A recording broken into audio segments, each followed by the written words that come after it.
Welcome to our channel. Today we how to connect MetaMask to Arbitrum using Ledger detailed guide. To connect MetaMask to Arbitrum using a Ledger device, start by ensuring your Ledger device is powered on and unlocked. Open the Ledger Live application on your computer and ensure your firmware is up to date.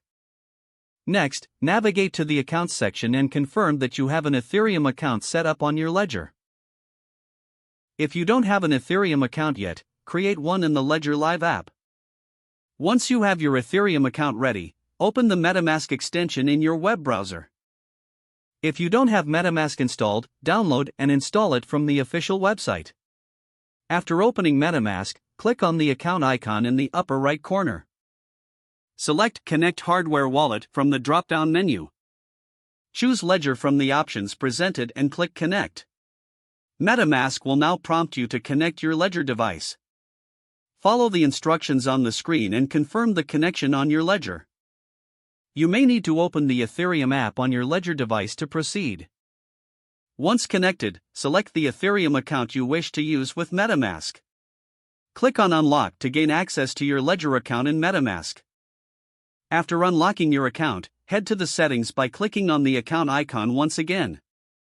In the settings, scroll down and select the Networks option. Click on Add Network to add Arbitrum to your MetaMask.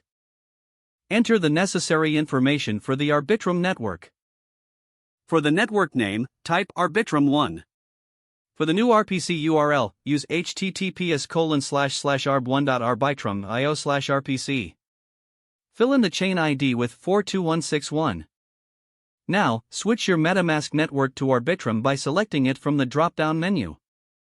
Your MetaMask is now connected to the Arbitrum network, ready for use.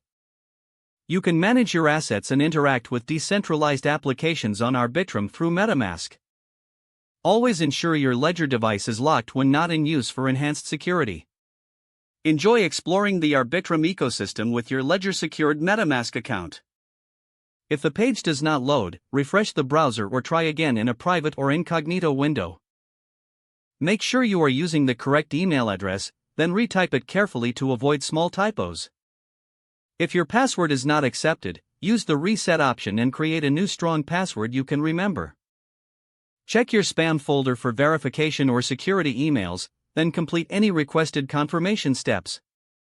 Enable two-factor authentication if available to improve account security and reduce unauthorized access risk. Don't forget to like this video and subscribe to our channel for more step-by-step tech guides.